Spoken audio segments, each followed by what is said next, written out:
Knievel, the world's greatest daredevil. Thrilling audiences with groundbreaking motorcycle jumps and spectacular wipeouts. At this point in his career, Knievel was already a national sensation for long-distance motorcycle jumps and live, televised stunts.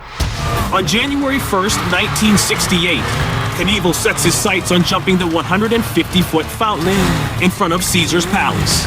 For this Las Vegas attempt, Knievel used a Triumph Bonneville T120 TT 650cc, a road-based twin known for durability rather than plush landing suspension.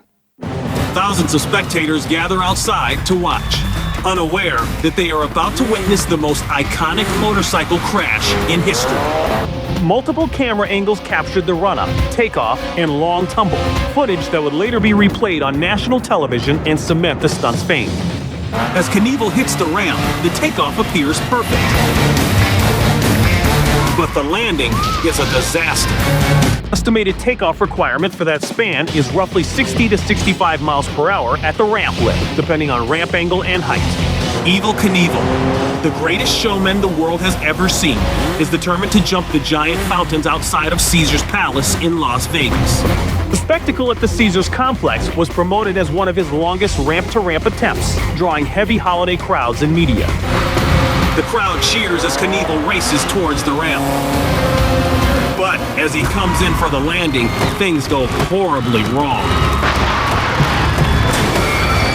Slow motion review shows the rear wheel contacting the landing ramp's lip, which pitches the rider forward and triggers the violent tumble.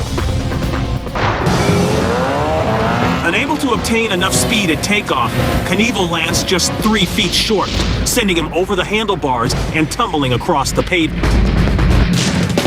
Even a brief power dip or a 2 to 3 miles per hour shortfall can cut 10 to 15 feet of flight range at these angles, enough to turn a clean arc into a short landing. The crash leaves Knievel with a crushed pelvis, cracked femur, fractured hip, broken wrist, and shattered ankles. And if that wasn't enough, he slips into a coma for 29 days. He underwent extensive treatment and rehabilitation for multiple fractures and soft tissue trauma before returning to public appearances. In spite of his near-death accident, Knievel arrives at London's Wembley Stadium to jump again. The Wembley Stadium event drew an estimated 90,000 spectators and remains one of the biggest live stunt audiences of his career. The plan is to jump 13 buses in front of 90,000 spectators. The obstacle was 13 single-decker buses with an approximate gap of 120 feet between takeoff and landing ramps. After stirring the crowd into a frenzy, Knievel is ready to go. He needs to get the motorcycle up to 90 miles per hour. Unfortunately, he doesn't have enough ramp. He rode a Harley-Davidson XR750, a flat-track-derived machine prized for power to weight but limited landing suspension.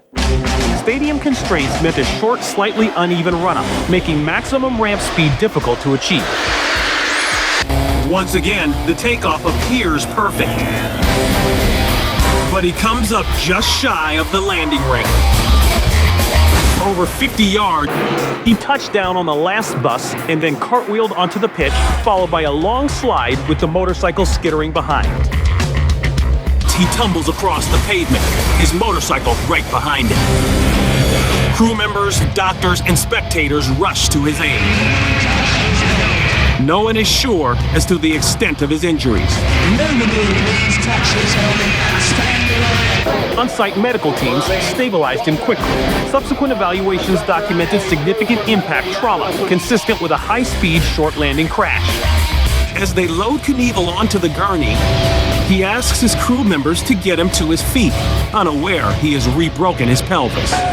From the field, he addressed the audience directly, one of the most replayed post-crash moments in stunt history.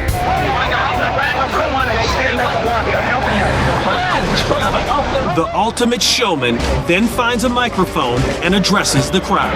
Ladies and gentlemen of this wonderful country, I've got to tell you that you are the last people in the world who will ever see me jump, because I will never, ever, ever jump again. I'm through. Evel Knievel announces his retirement, and it's no wonder after crashes as brutal as these. Despite the retirement vow, he jumped again months later, October 25, 1975, Kings Island, Ohio.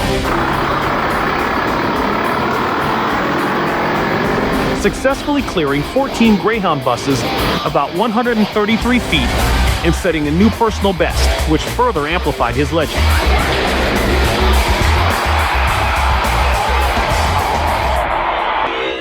Two jumps, two crashes, one legend who kept coming back, destroyed in seconds.